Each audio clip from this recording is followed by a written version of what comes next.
முதல் வாசகம். ஏசாயா ஆகமம் அதிகாரம் 66 திருவசனங்கள் 18 முதல் 21 வரை. அவர்கள் செயல்களையும் எண்ணங்களையும் நான் அறிவேன். பிற இனத்தார் பிற மொழியினர் அனைவரையும் நான் கூட்டி சேர்க்க வருவேன். அவர்களும் கூடி வந்து என் மாட்சியை காண்பார்கள். அவர்களிடையே ஓர் அடையாளத்தை நான் ஏற்படுத்துவேன். அவர்களுள் எஞ்சியிருப்போரை மக்களினத்தாரிடையே அனுப்பி வைப்பேன். அவர்கள் தர்சீசு, பூல், வில்வீரர் வாழும் லூது, தூபால், யாவான் தொலையிலுள்ள தீவு நாடுகள் ஆகியவற்றிற்கு செல்வார்கள். இந்நாட்டினர் என் புகழ் பற்றி கேள்விப்படாதவர், என் மாட்சியை கண்டிராதவர். அவர்களும் என் மாட்சி பற்றி மக்களினத்தாருக்கு எடுத்துரைப்பார்கள். அவர்கள் உங்கள் உறவின் முறையார் அனைவரையும் அனைத்து மக்களினத்தாரிடையே இருந்து ஆண்டவருக்கு அளிக்கும் படையலாக கொண்டு சேர்ப்பார்கள்.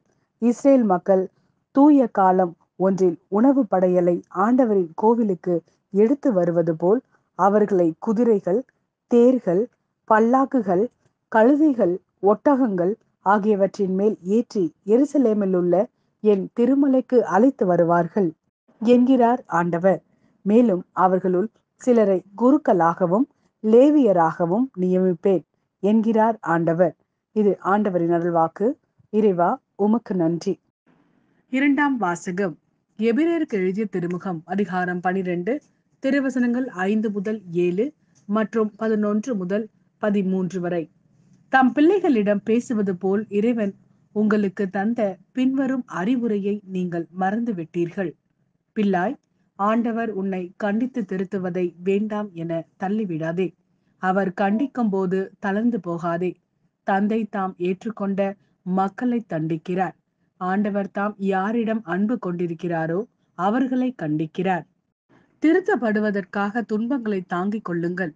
கடவுள் உங்களை தம் பிள்ளைகளாக நடத்துகிறார். தந்தை தண்டித்து திருத்தாத பிள்ளை உண்டோ? இவ்வாறு திருத்தப்படுவது இப்போது மகிழ்ச்சிக்குரியதாய் இராமல் துயரத்திற்குரியதாகவே தோன்றும்.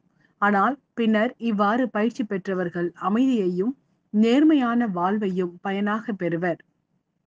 எனவே தளர்ந்து போன கைகளை திடப்படுத்துங்கள். தள்ளாடும் முழங்கால்களை உறுதிப்படுத்துங்கள். நீங்கள் நேர்மையான பாதையில் நடந்து செல்லுங்கள். அப்போதுதான் ஊனமாய் போன கால் முட்டுகள் பிசகாமல் குணமடையும். இது ஆண்டவரின் அருள்வாக்கு. இறைவா, உமக்கு நன்றி. லூக்கா எழுதிய நற்செய்தி அதிகாரம் 13 திருவசனங்கள் 22 முதல் 30 வரை. இயேசு நகர்கள் ஊர்கள் தோறும் கற்பித்துக் கொண்டே எருசலேம் நோக்கி பயணம் செய்தார். அப்பொழுது ஒருவர் அவரிடம், ஆண்டவரே, மீட்பு பெறுவோர் சிலர் மட்டும் தானா என்று கேட்டார். அதற்கு அவர் அவர்களிடம் கூறியது, இடுக்கமான வாயில் வழியாக நுழைய வருந்தி முயலுங்கள். ஏனெனில் பலர் உள்ளே செல்ல முயன்றும் இயலாமல் போகும். வீட்டு உரிமையாளரே, எழுந்து கதவை திறந்துவிடும் என்று கேட்பீர்கள். அவரோ, நீங்கள் எங்கிருந்து வந்தவர்கள் என எனக்கு தெரியாது என பதில் கூறுவார். அப்பொழுது நீங்கள், நாங்கள் உம்மோடு உணவு உண்டோம், குடித்தோம், நீர் எங்கள் வீதிகளில் கற்பித்தீரே என்று சொல்வீர்கள்.